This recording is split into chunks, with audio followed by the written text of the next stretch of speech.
এই এপিসোডে আমি কালার কারেকশন ফিল্টারের আরেকটি filter three way colour correction এই অপশনটা নিয়ে আলোচনা করব এবং এর ব্যবহার দেখাবো। এখানে কালার কারেকশনের সবার উপরে ফিল্টারটি হচ্ছে থ্রি ওয়ে কালার কারেকশন।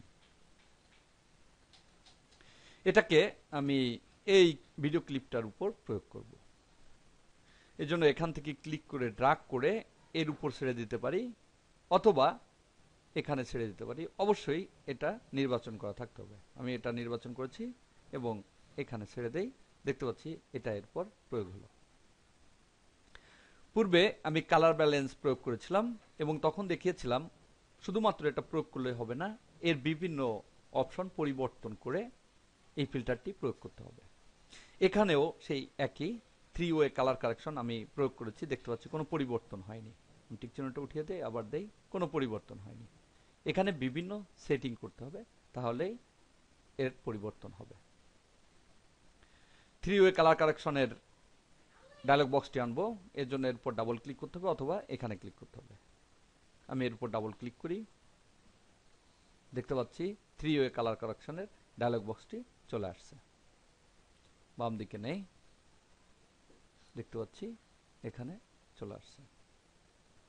এখানে তিনটা অংশ রয়েছে: black balance, grey balance, white balance. White ব্যালেন্সের মাধ্যমে কালারের ব্রাইটনেসটাকে পরিবর্তন করা হয় এবং ব্ল্যাক ব্যালেন্সের মাধ্যমে কালারের ডার্কনেসটাকে সেটিং করা হয় এবং মাঝে রয়েছে গ্রে ব্যালেন্স, এর মাধ্যমে দুইটাকেই একসঙ্গে সেটিং করা হয়। এখান থেকে আমি কন্ট্রাস্টটাকে এভাবে বাদ দিতে পারি। দেখতে পাচ্ছি কন্ট্রাস্টটা বৃদ্ধি পাচ্ছে, আবার কমিয়ে দেই, এভাবে কন্ট্রাস্টটা কমে যাচ্ছে। ডিফল্ট পূর্বের অবস্থা চলে আসলো। স্যাচুরেশনটাকে এভাবে সমস্ত কালারের উপরেই প্রয়োগ করতে পারি, অর্থাৎ এখান থেকে সমস্তটার উপরেই প্রয়োগ হয়। যদি হোয়াইট ব্যালেন্স দেই, আমি এখান থেকে কোন কালারটাকে আমি স্যাচুরেট করবো বা কন্ট্রাস্ট করবো, আমি এই কালারটাকে নিলাম। এখানে হোয়াইট ব্যালেন্সটা কমানো বাড়ানো যাবে। আমি এখানে বৃদ্ধি করি, দেখতে পাচ্ছি বৃদ্ধি পাচ্ছে, এখানে কমিয়ে দিই, কমে যাচ্ছে। শুধু হোয়াইট ব্যালেন্সটা দেখতে পাচ্ছি। ডিফল্ট পুনরায় এখানে ব্ল্যাক ব্যালেন্সে যাই, ব্ল্যাক ব্যালেন্সে এখানে যাই, ঠিক একইভাবে এখানে কন্ট্রাস্টটা বৃদ্ধি করি, আবার কমিয়ে দেই।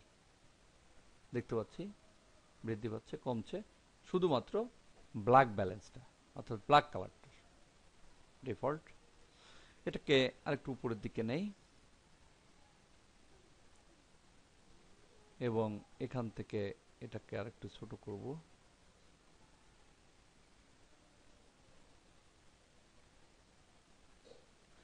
এখান থেকে আমি কালার পিকারের মাধ্যমে সেট করব। এখানে দেখতে পাচ্ছি অটো নির্বাচন করা রয়েছে,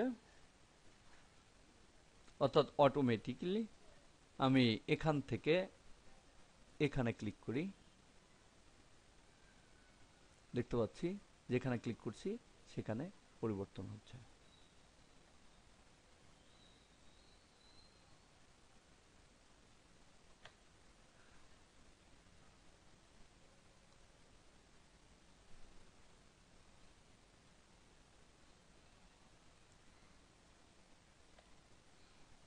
দেখতে পাচ্ছি এখানে হালকা হয়ে যাচ্ছে।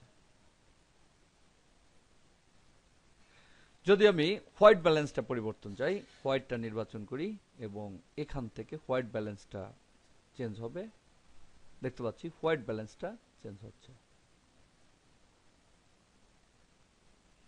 এবং এখান থেকে সেটাকে কন্ট্রাস্ট অথবা স্যাচুরেশন করা যাবে। আমি হোয়াইট ব্যালেন্স এটা নেই, এখানে কন্ট্রাস্টটা কমিয়ে দেই, স্যাচুরেশনটাও কমিয়ে দেই।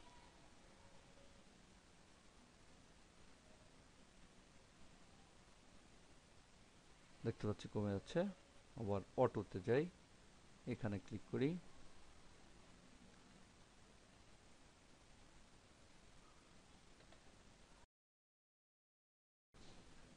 এখানে ক্লিক করি, ব্ল্যাক, দেখতে পাচ্ছি ব্ল্যাকটা প্রভাব পড়ছে। এভাবে বিভিন্ন কালার, যে কালারটা আমি এখান থেকে নির্বাচন করব সেই কালারটার উপর প্রভাব ফেলে এখান থেকে কালার কারেকশন করা যাবে। সবশেষে ওকেতে ক্লিক করি। দেখতে পাচ্ছি 3 ওয়ে কালার কারেকশন হলো। এবার এখান থেকে আমি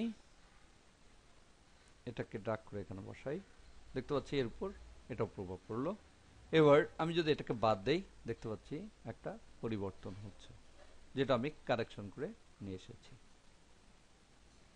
দেখতে পাচ্ছি এখান থেকে এটাকে বাদ দেই, নতুন করে আমি কালার কারেকশন করি।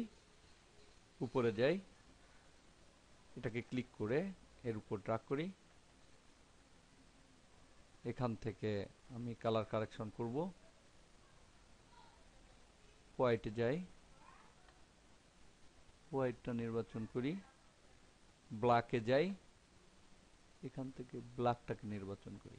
বিভিন্ন ধরনের কালার এখানে নির্বাচন করে আলাদা আলাদা সেটিং করলাম। এখানে কন্ট্রাস্টটাকে আমি একটু বৃদ্ধি করি, এখানেও কন্ট্রাস্টটাকে বৃদ্ধি করি, ওকেতে ক্লিক করি। এবার এটাকে বাদ দেই। দেখতে পাচ্ছি পরিবর্তন হয়েছে, যে কালারগুলো আমি এখান থেকে সেটিং করেছি সেগুলোর একটা পরিবর্তন দেখা যাচ্ছে। এভাবে 3 ওয়ে কালার কারেকশন ফিল্টারটি কোনো ভিডিও ক্লিপের উপরে প্রয়োগ করে সেখান থেকে কালার কারেকশন করা যায়।